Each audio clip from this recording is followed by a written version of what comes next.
Hey, congratulations for Troppo to the both of you. Hey, thank you. So I take that means that you dig the show. I did dig this show. I binged all the way through. So right on. Great. So my first question is to you, Thomas, is about producing such a thriller like this. Yep. How do you make it alive onto screen and make the fans still happy with the changes? Right, that's a great question. That as a producer, with my partner Courtney Penn, we started Renegade in 2019, right before the world fell apart. This was one of the first projects to come across our desk, and the first thing is the sense of responsibility that one feels toward any work of art, novel, graphic novel, whatever your source material is. If you need to fall in love with it. I mean, in an ideal world, you fall in love with it, and therefore your first order of business is to protect the characters. Even though it's a tough transition from page to novel, notoriously tough, protecting the essentials, the characters, the storyline is really important. Changes inevitably need to be made. I mean, this is an old story, but as producers, and one of the reasons why I became a producer is to take on that responsibility. In this case, it's Candice Fox and her amazing novel Crimson Lake, which we've turned into Troppo.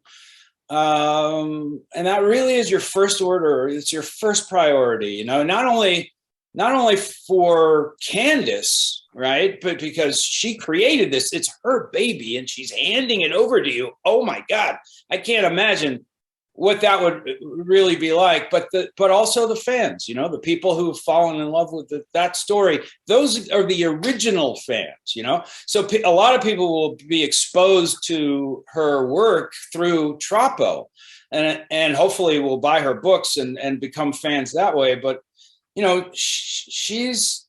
world that she's created needs to be protected, honored, and maybe even improved on with some little flourishes. Even though I don't think we could improve on Candice Fox's novel, but you know what I mean.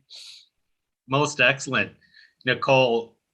It seems like you cleaned up pretty well. Tell us about that transformation into Amanda that you did, because watching you right now and binge watching that series, totally different people just by the sight. Yeah, I think I prefer, Amanda was much easier to maintain, which I really loved. Yeah, I mean, it's the dream, right? To be able to really just kind of lose yourself in a character. Her physicality is so unlike me and how I move through the world, and it was fun to be tatted up and the buzz cut and all the rest of it, and to like move through life during filming with the tattoos and going to the supermarket and watching how people engage or don't engage with you based on your physicality was really interesting for me, because I'd never experienced that before. It was fun. It was really fun. Yeah. For the both of you, just to wrap things up, at the end of the day, by playing, challenged characters, can you turn this off easily mentally at the end of the day? Depends on the day. Is it a Monday or a Friday? Yeah, I mean, it depends on the role. This one, not so much.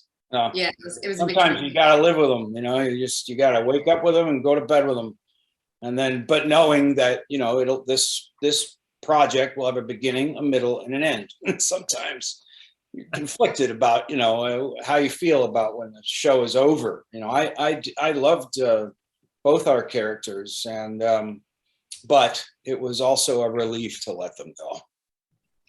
Most excellent. Well, it's a relief that I binged without shutting it off, so that was a lot of hours. Amazing. That's a good sign, I got to tell you. That makes us feel good, pal. Yeah. Hey, well, thank you very much, and it's been a pleasure speaking to you about Troppo. Right on. Thanks. Thank you.